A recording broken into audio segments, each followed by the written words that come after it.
Bienvenue au Polysécure épisode technique. Je suis accompagné de Yann. Est-ce que tu peux te présenter? Hey, bonjour. Moi, c'est Yann Belrose. Je suis Customer Engineer, donc un spécialiste en ingénierie chez Google Cloud.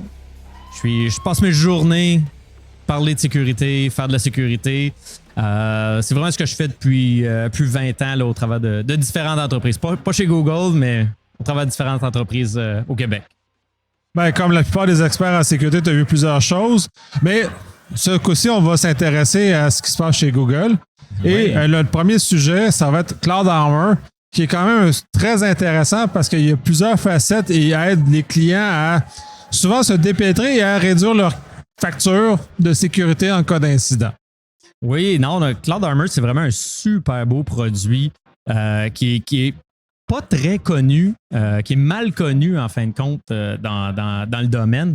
Cloud Armor, qui est vraiment une solution qui a deux facettes. Vraiment une solution au niveau DDoS, puis une solution WAF. Donc, vraiment une solution qu'on va être capable de déployer devant nos applications, devant nos solutions pour se protéger justement contre des attaquants quelconques là, qui vont tenter d'accéder à notre application. Puis on parle vraiment de solutions DDoS, là, niveau level 2 jusqu'à L7. Donc L2, L7, on couvre vraiment quand même très, très large. Puis au niveau WAF, quand même un peu un classique, là, le fameux Top 10 OWASP, mais aussi plus récent, le Log4j, on va parler de geofencing, on va parler de rate limiting. Donc, plusieurs capacités là, qui sont là au niveau de Cloud Armor. Mais au niveau, dans son ensemble, ça, c'est sûr, c'est les capacités de base. Mais j'imagine que ces capacités-là sont alimentées un peu par l'intelligence artificielle qui vit chez Google, qui est quand même, à mon avis, en avance sur bien ce qui est disponible sur le marché. Là. Ça, c'est la beauté, justement, de Cloud Armor. Ça fait pas très longtemps que le volet intelligence artificielle a été intégré à l'intérieur de Cloud Armor. Cloud Armor, depuis peut-être 6 mois, 1 an, on va offrir vraiment une version avancée du produit qui, lui, en fin de compte, avec l'intelligence artificielle, analyse l'ensemble des requêtes qui sont faites. Donc, on va vraiment créer un baseline au niveau applicatif. Donc, on déploie la solution Cloud Armor devant l'application, on mesure, puis même si le WAF n'était pas là avant, c'est pas grave, on regarde dans le passé parce qu'on regarde au niveau des logs. Donc, on est capable quand même de le partir puis d'analyser tout ça. Et là, avec notre baseline, on est capable, selon les requêtes qui sont faites, de vous envoyer de l'information, envoyer une alerte en disant « Oh, là, il y a un changement qui est fait au niveau des requêtes qui sont faites vers l'application. » On voit, ça peut être autant DDoS qu'autant WAF, donc des types d'attaques qui sont en train de se passer ou un volume qui va augmenter un peu trop rapidement. On vous envoie une alerte, mais on ne prend pas d'action automatique. Donc, vous êtes tout le temps responsable de décider si vous appliquez ces changements-là. Ça reste l'intelligence artificielle, donc on aime quand même garder un humain qui va jeter un œil à cet élément-là avant de prendre la décision. Ce qui est important, c'est de gagner confiance en l'intelligence artificielle. C'est un aide à la décision, là, essentiellement. Là, l'humain demeure toujours quand même l'ultime responsable. Là. Exact. C'est exactement l'objectif de la portion d'intelligence artificielle. La portion de l'intelligence artificielle, à un moment donné, justement, va envoyer un message, dire voulez-vous appliquer cette nouvelle règle-là parce qu'on voit un trafic différent, on l'applique et c'est instantané. Donc, juste cet élément-là qui est fait de façon automatique, en cas d'incident, en cas d'attaque, on parle d'heures de sauver. Là. Dans certains cas, ça peut être des jours même qui vont être sauvés en juste définir la bonne requête qui va être appliquée pour réduire. Même si l'intelligence artificielle ne nous donne pas la requête qui va bloquer 100% de ce qu'on souhaite, va déjà limiter, donc va nous aider à contrôler l'attaque qui est en cours en ce moment. Là. Puis ça, on l'a vu en action dans les derniers mois avec des clients. Là. Effectivement, puis un peu en off, tu me parlais un peu de la structure aussi, comment chez Google ça se fait, parce que ces protections sont intéressantes. Là, on va parler le volet plus DDoS. Comment ça se présente pour un client? Parce que quand ils sont hébergés chez Google, nécessairement, ça va rentrer. Et c'est tout le chemin d'interception qui était très intéressant et qui est, pour une entreprise qui n'utilise pas du cloud, est anormal ou non habituel de cette façon-là. Donc, elle a des avantages qui sont inhérents à la structure de comment Google est fonctionne et structuré. Fait que j'aime ça un peu, justement, que tu abordes cet élément-là d'architecture que les gens ont peut-être saisissent pas bien, là. En fait, ce qui est intéressant, souvent, si on part, on va partir avec l'exemple classique. Donc, on est sur site, on héberge nos systèmes sur site. Nos requêtes vont rentrer, sont déjà sur notre réseau, sont déjà sur nos équipements. On est déjà en train de payer pour analyser une requête qu'on ne veut pas, finalement. Donc, une attaque volumétrique, une attaque, peu importe qui est faite, on est déjà en train de le faire. Au niveau cloud, puis avec Google, ce qui est intéressant, c'est qu'il y a différentes couches. Parce qu'avant qu'on atteigne, par exemple, Google Cloud, puis même notre service hébergé dans Google Cloud, dans une région au Canada, on est déjà à plusieurs couches beaucoup plus loin du début. Donc, ce qui est important, c'est de bloquer la requête le plus en amont possible. Dans ce cas-ci, le plus proche du Edge Google. Donc, vraiment le plus proche là, entre Internet et Google. Là, c'est là qu'il peut y avoir un petit flou, là, mais la portion d'Internet, là, on est sur Internet, on rejoint Google, on rejoint les services, puis après ça, on va descendre dans le stack jusqu'à rejoindre notre application. Cloud Armor, on va essayer de le mettre le plus proche possible du Edge. Donc, on rentre déjà sur le réseau de Google, et puis là, on va aller frapper le deuxième niveau, qui est plus le Edge qu'on va appeler Cloud. Et à ce niveau-là, c'est là qu'on va activer Cloud Armor pour vraiment le faire avant même que ce soit sur notre réseau. Donc, si on a défini un VPC, par exemple, on a nos routes, on a nos choses, on a nos services. Avant ça, on veut analyser la requête, s'assurer que la requête va être retirée en cas de requête qui est non nécessaire ou on va l'accepter. Et même avant ça, même au Edge de Google, dans un cas de vraiment une attaque volumétrique générique qui va être envoyée, Google va absorber une grosse portion, puis après ça, nous, on va juste renvoyer certaines requêtes très spécifiques vers la portion cloud. Donc, il y a vraiment plusieurs niveaux. On parle peut-être de 4 niveaux qui est là. Donc, la première au Edge, Google va absorber. Au deuxième niveau, c'est là que Cloud Armor va être installé, puis c'est là que vous avez du contrôle en tant que client pour décider qu'est-ce que vous voulez appliquer, quelles règles que vous pouvez appliquer, puis ce qu'on appelle le fine-tuning au niveau de l'application, là, parce que c'est toujours là que c'est un petit peu plus, je veux dire, entre guillemets, compliqué, parce qu'il faut vraiment s'assurer qu'on va aller bloquer seulement les requêtes qu'on ne veut pas versus ceux qu'on souhaite. Oui, puis c'est intéressant parce que pour la plupart des gens, en tout cas de moi, ce que j'entends dans mon entourage, l'info numérique, c'est juste avoir un CTI ailleurs. Ou dans la façon la plus simplifiée, la plus crue, c'est un ordinateur ailleurs. Et dans ce cas-ci, c'est clairement, ce n'est pas ça parce que c'est un ensemble d'infrastructures, dans ce cas, du moins dans le cas de Google, dans lequel on prend. Parce que là, il y a plusieurs niveaux. Tu parlais de 4 niveaux.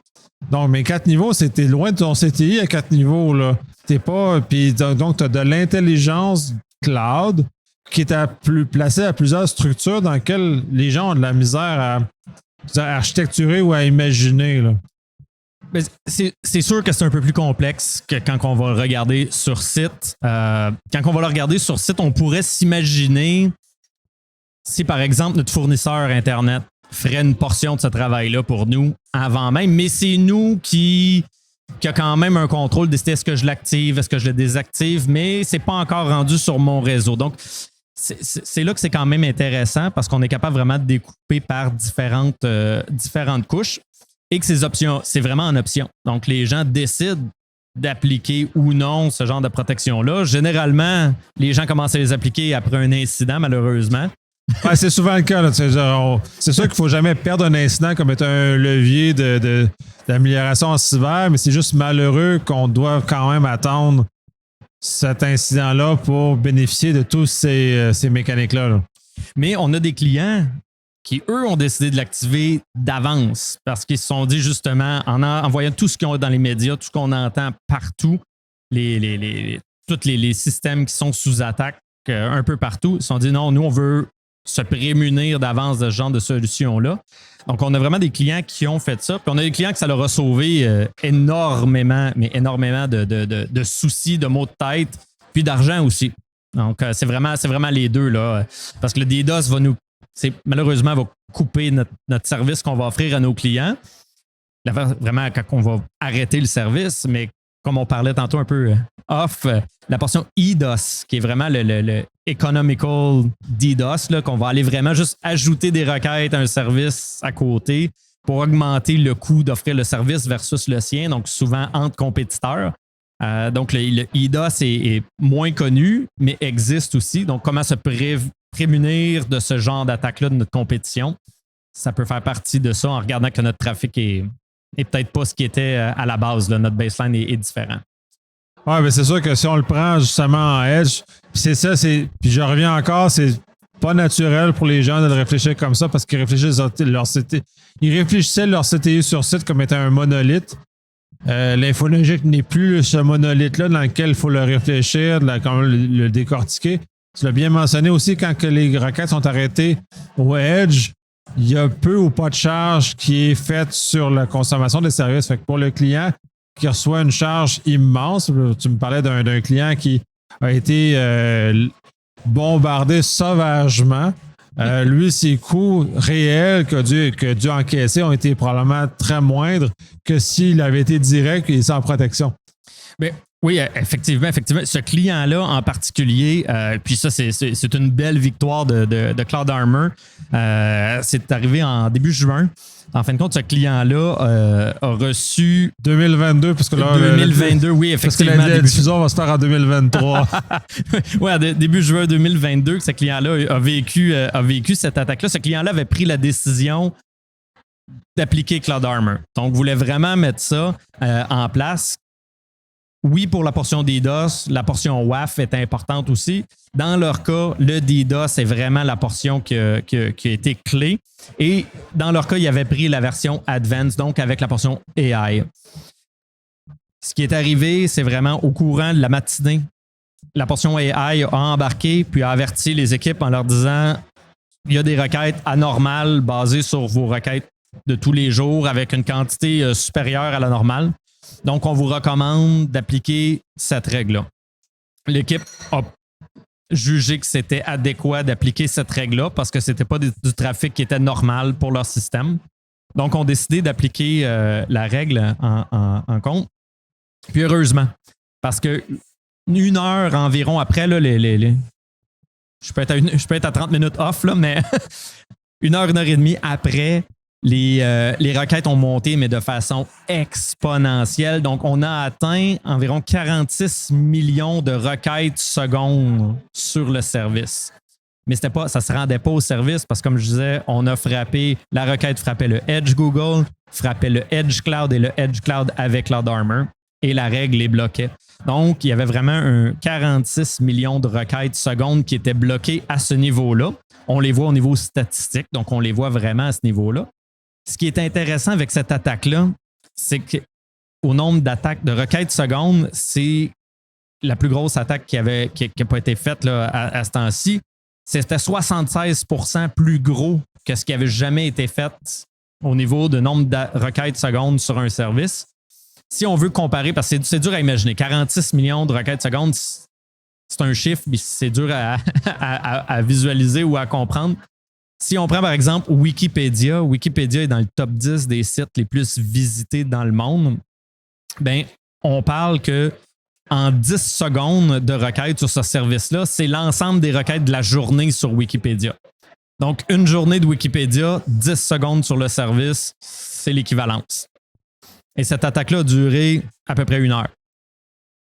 Donc, il y a eu énormément. Le pic était à 46 millions. Après ça, on voit vraiment une descente au niveau des attaques. Le client n'a pas eu d'impact côté service. Le client a pu continuer à travailler, à offrir ses services, à travailler. Les employés ne se sont pas rendus compte. Les équipes de sécurité, les équipes techniques étaient un peu plus nerveuses. Je pourrais dire, mais les employés ne se sont pas rendus compte et puis il n'y a pas eu de problème au niveau du service. Donc, on a vraiment vu que la portion d'intelligence artificielle, le AI, est vraiment venu au secours de l'humain à ce moment-là. Mais l'humain a pris la décision d'appliquer cette règle-là pour s'assurer le bon maintien des services. Là. Ce qui était une décision éclairée dans ce cas-ci, on parle beaucoup du volet peut-être plus DDoS, le volet WAF qui est quand même plus attaque web, qui est quand même un peu plus moins rough ou moins direct, qui est un peu plus subtil. Comment celui se représente dans Cloud Armor? Mais souvent, quand on va regarder Cloud Armor, puis que les gens vont regarder Cloud Armor, c'est souvent pour la portion WAF, en fait, qu'ils vont regarder avant même la portion DDoS. La portion DDoS, c'est presque la cerise sur le Sunday. Mais la portion WAF, en fait, à la base, le système est livré complètement vide. Donc, il est là. Et puis, on vous donne la liberté, on vous permet de mettre les règles, en fin de compte, que vous voulez. C'est sûr qu'on vous aide parce qu'il y a déjà des règles qui sont, ou des patterns, on va dire des appels qu'on peut faire. Par exemple, si on dit bloque les SQL injection, mais SQL injection va être bloqué au niveau des règles. Puis en fait, ce qu'on fait, c'est qu'on n'invente pas nécessairement un langage ou on n'invente pas nécessairement le regroupement au niveau de ces requêtes-là. On travaille vraiment avec le Mod Security Core Rule Set. Donc, on est vraiment basé, on est attaché avec eux. Donc, on est vraiment capable de regarder qu'est-ce qui fait partie du Core Rule Set, puis c'est vraiment ce qui est appliqué. En ce moment, je pense qu'on vient juste de passer à la version 3.3 du Core Rule Set. On était à 3.0, là, on a été pendant un an et demi au moins, là, si c'est pas plus, là, avec la version 3.0. On vient juste de passer en 3.3. Et puis, donc là, on est capable vraiment d'aller... Quand on va voir le Core Rule Set, on voit qu'est-ce qui est fait, on est capable de le réappliquer. Donc, on parle vraiment généralement du top 10 OWASP qui va être bloqué, tous ces éléments-là. Et des fois, malheureusement, notre application est codée d'une façon que un SQL injection, un cross-site scripting est détecté puis il ne devrait pas. Donc, c'est assez facile avec la solution de dire, ben, applique-moi toutes les protections de SQL injection que tu as, par exemple, sauf telle version. Puis là, on est capable de retirer ceux qu'on ne veut pas, ou on va dire applique-moi seulement ceux-là, sauf toutes les autres. Donc, on est capable vraiment de travailler dans les deux sens au niveau avec les rule sets de mode sécurité essentiellement. Là. Oui, exactement. Il y a une manière vraiment de les appeler. C'est bien écrit au niveau de la documentation. Donc, ça, vraiment, au niveau du top 10 OS, c'est vraiment... Ça, c'est bien couvert de ce côté-là. Ce qui est...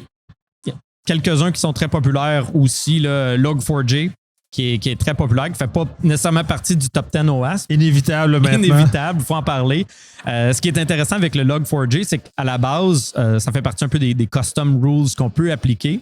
Et puis, je crois 2 jours après que Log4j était publiquement annoncé, Google, on donnait tout de suite la règle à appliquer dans les applications qui étaient protégées par Cloud Armor pour justement éviter les attaques Log4j. Ce qui était quand même assez rapide au niveau, à l'époque, quand ça a sorti. Maintenant, les gens l'appliquent pratiquement de facto. Mais ce qu'on voit, c'est que justement, maintenant, on a développé une mécanique qui va nous permettre d'ajouter dans le futur d'autres problématiques. Donc, on va être capable, nous, de sortir des règles un peu custom à appliquer. Sinon, un autre qui est quand même intéressant que je vois, c'est la portion, le limiteur de requête, le rate limiting qui va être fait. Et le geofencing, donc bloquer certains pays pour accéder à nos applications. Encore là, pour ce que ça vaut de bloquer soit un IP, soit un pays. Encore là, bon, ça c'est très discutable de ce côté-là, de ce qu'on peut faire avec ces applications-là.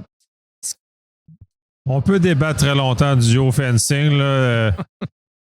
C'est une mesure, à mon sens, disons, limitée. Pour un attaquant sérieux, ça vaut rien. C'est ça, on est clair, ça va bloquer l'attaquant non sérieux, puis c'est à peu près tout, parce que, puis à la limite, je ne sais pas si ça s'est appliqué dans votre cas, mais ils vont détecter les VPN ou les nodes Tor, mais c'est à peu près tout. Ils vont sortir les choses les plus classiques, mais la réalité, c'est que les vrais attaquants n'utilisent pas ces chemins-là. Parce que c'est ça qu'ils vont utiliser. Là. Non, exactement. Donc, ça vaut ce que ça vaut. Ça reste quand même une configuration qui est très populaire. Très, très populaire, je dirais. Plusieurs des clients sont intéressés à mettre ça en place. Mais bon, ça a quand même sa limitation. Même chose au niveau IP. Ça enlève le bruit de fond. Exact. Ça enlève le bruit de fond. Ça donne c'est un entre guillemets, faux sentiment de sécurité, mais c'est ça. La capacité est là. La capacité est disponible de ce côté-là. Puis après ça, ce que je trouve très intéressant avec Cloud Armor, souvent, c'est qu'on regarde ça puis on se dit, OK, j'ai beaucoup de configurations à faire pour essayer juste de le mettre en place. C'est une solution qui est là et qui est, premièrement, moi, je suis un fan de l'automatisation. Tout ça est terraformable. Donc, en mode, on peut le déployer directement par l'interface, on peut le déployer par API. Moi, ce que j'adore le plus, c'est par Terraform. Donc, moi, j'ai développé des modules qui sont déployables rapidement chez mes clients. Donc, un client qui a un workload qui est là avec un load balancer qui est le requis, en moins de 10 minutes, tout est fait. Puis, on a pris un café. Donc, dans les 10 minutes, on a réussi à même à prendre un café là-dedans. La chose qui manque, par contre, que j'ai pas, qui est super important à dire, c'est que là, c'est mis en place. Là, il faut faire du fine-tune. Là, il faut ajuster. Il faut l'opérer. Mais même avant de l'opérer, il faut apprendre à ajuster pour notre application. Je vais juste donner un exemple. Je déploie Cloud Armor, mais moi, c'est un API que je protège. C'est des JSON qui vont passer. C'est très important au niveau de la configuration d'indiquer que ça va être des JSON qui vont passer. Si je n'indique pas que c'est un JSON à Cloud Armor, lui, il va penser que c'est des requêtes normales. Et puis là, il va commencer à crier, à bloquer, à arrêter des choses et briser le workflow. Et là, c'est là qu'on peut rencontrer des frustrations en utilisant le produit. Donc, il faut juste s'assurer qu'on va y aller avec les bonnes étapes, les bonnes configurations et, bien sûr, s'assurer d'avoir le mode preview. Donc, avant de déployer des règles, on les met en preview. On analyse nos logs. Jamais mettre en production direct. Pour le nombre de fois que j'ai vu faire des affaires de même. Ça brise tout. Surtout quand on ne maîtrise pas la technologie. Puis, le WAF est probablement la technologie la plus intrusive au niveau du web parce qu'elle brise les présomptions qu'on peut avoir et les espèces de raccourcis, des fois, qu'on a pris qui n'étaient pas nécessairement très propres, mais qui fonctionnaient, vont jamais être arrêtés par un WAF. C'est ça. Là, c'est là qu'on se rend compte l'importance d'avoir des équipes de DevOps pour que notre équipe d'opération qui est en train de déployer le WAF comprenne l'application. Et sinon, il faut faire venir les gens d'application pour travailler là. Mais là, il y a des concepts réseau qui vont se perdre ou de déploiement au niveau du cloud. Donc, c'est pour ça que c'est un tout. Ça se fait. Il n'y a aucun problème. On est capable de le faire. Ça prend juste un petit peu plus de temps à ajuster toutes ces règles-là. Mais dès qu'on a une équipe DevOps en place, par exemple, déployer, on augmente encore là la vélocité de déploiement. Puis le mode preview de ces règles-là est magnifique parce que le log qui nous est fourni est exactement la même chose que ce qu'on aurait en production. Il y a juste un attribut qui nous dit que c'est en preview et qui ne va pas bloquer la règle. Donc, on est vraiment capable de tester, faire des tests, voir ça va-tu fonctionner. Est-ce que non? Est-ce que je suis trop serré dans mes règles? Par exemple, moi, quand je déploie chez un client, je mets ça le plus solide possible. Donc, je mets tout au maximum, en mode paranoïaque partout. Puis après ça, on desserre la vis un peu tranquillement pour voir parce que l'application, souvent, elle ne fonctionne plus. Donc là, on baisse le niveau pour comprendre aussi. Puis en baissant un niveau, ça crie pourquoi. Puis là, on est capable d'analyser la requête, comprendre, puis prendre la décision. Est-ce qu'il faut corriger l'application ou est-ce que c'est normal, puis on accepte que cet élément-là ne sera pas couvert? Ouais, puis je trouve ça important que tu l'abordes sur le fait que tu le montes au maximum et tu redescends. Parce que j'ai tendance à voir le contraire. C'est-à-dire, on part de genre pas élevé, puis on monte jusqu'à temps que ça crie le premier coup. Puis généralement, quand ça crie vite. Puis t'as pas besoin de monter très haut avec ça crie. Fait que finalement, tu ne bénéficies pas de l'ensemble de tout ce que ça pourrait donner. Quand on prend de l'autre côté, c'est de descendre à tout fermer vers l'ouverture. Ce qui devrait être normalement la philosophie en sécurité, mais qui n'est pas appliquée. Et là, tu adaptes justement dans un sens positif. Y a-t-il des mécaniques automatiques qui peuvent aider ou c'est vraiment manuel dans l'ensemble, comme dans le fond la plupart? Là?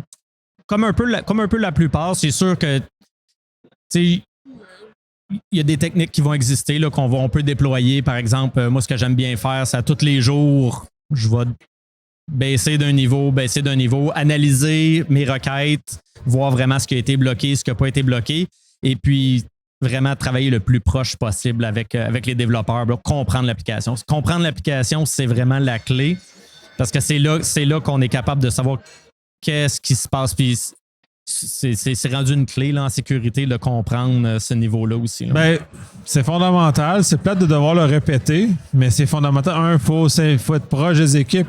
On n'est pas en sécurité, on n'est pas dans le tour d'ivoire. On est avec les autres. Fait que de travailler, avoir justement une belle relation avec les développeurs d'applications, c'est essentiel parce qu'ils vont être capables de nous expliquer comment ça fonctionne et ça va nous sauver tellement de temps à essayer de trouver pourquoi ça ne marche pas. Quand on s'est assis avec les gars ou les filles, je ne veux pas être genré. Les dudes, parce que pour moi, un dude, ça n'a pas de genre, c'est juste un dude dans l'univers. Bref, le dude de développement qui est là, qui va nous expliquer comment fonctionne son système, puis comment il a trippé, puis cette espèce aussi, il faut le reconnaître, parce que lui, il a trippé à faire son affaire. Il ne faut pas qu'on casse son trip avec nos affaires de sécurité, donc il faut arriver à une espèce de communication et un flux. Je parle du DevOps, c'est une stratégie qui n'est pas toujours, à mon sens, bien appliquée, mais bref, c'est une stratégie qui, justement, nous aider à cette espèce d'harmonie-là qu'on peut avoir entre la cyber et le développement dans le déploiement d'un WAF. Là. Non, c'est vraiment la clé. Les fois que je l'ai vu pas bien fonctionner, c'était vraiment des tours indépendantes. Les gens de sécurité, ils ont un requis d'appliquer un WAF, soit que ça fait partie d'une conformité qu'ils doivent respecter, ou qu'ils ont eu un incident puis ils doivent répondre à l'incident en prenant une action. Mais les fois que ça fonctionne, c'est quand le développement est impliqué, quand les gens d'opération sont impliqués, puis là qu'on comprend comment ça fonctionne. Fait un déploiement avec des clients récemment, puis effectivement, c'est ça. Tout le monde était là autour de la table. Donc, on en a parlé, on a fait des tests, on a défini certaines configurations très précises qui étaient importantes. Les développeurs étaient autour de la table, ils étaient capables de nous dire avant même de mettre en place, ils ont dit celui-là, ça ne fonctionnera pas parce qu'on attend tel type de requête. Donc, on a déjà commencé à faire un travail de configuration. Et puis ça, c'est pas nécessairement propre à Cloud Armor. Toutes les WAF, toutes les solutions de sécurité qui vont analyser les requêtes applicatives doivent être ajustées au type d'application. Il n'y a pas deux applications pareilles. Sinon, ça serait beaucoup trop facile à sécuriser, puis après ça, beaucoup trop facile à hacker. Donc, c'est pour ça qu'il y en a plusieurs. Effectivement, de toute façon, toute la couleur d'Internet est basée sur cette diversité-là. On a fait un grand tour. Y a-t-il d'autres choses qu'on n'a pas abordées sur Cloud Armor que tu croirais qu'il serait important qu'on aborde? Cloud Armor, même si tantôt je parlais de la portion qui avait de l'intelligence artificielle, c'est vraiment adapté tous les types d'entreprises, vraiment grande entreprise, PME, petite entreprise, parce qu'on est capable de décider vraiment du type de forfait qu'on veut acheter. Là, vraiment, ça peut être à la requête qu'on va payer des fractions dessous, là, parce que ça fonctionne avec des millions de requêtes. Donc, on est vraiment capable d'adapter ce qu'on veut pour notre application, notre besoin, puis payer vraiment juste qu'est-ce qu'on a besoin de faire, sans avoir besoin justement de se munir de boîtes, de faire des mises à jour, configurer, mais que je peux de maintenir un système une fois que c'est mis en place pour notre application, sauf si on a un changement applicatif, ça reste assez facile à maintenir une fois que c'est fait. Donc vraiment un service géré assez facile, à déployer puis à maintenir une fois configuré. C'est tout l'avantage de l'info nuagique, justement, de pouvoir déléguer tout ce travail-là à un tiers qui est généralement meilleur que nous pour faire quelque chose. Je te remercie énormément. Premier segment, très intéressant. Très hâte d'entendre le suivant. Merci à toi. Merci.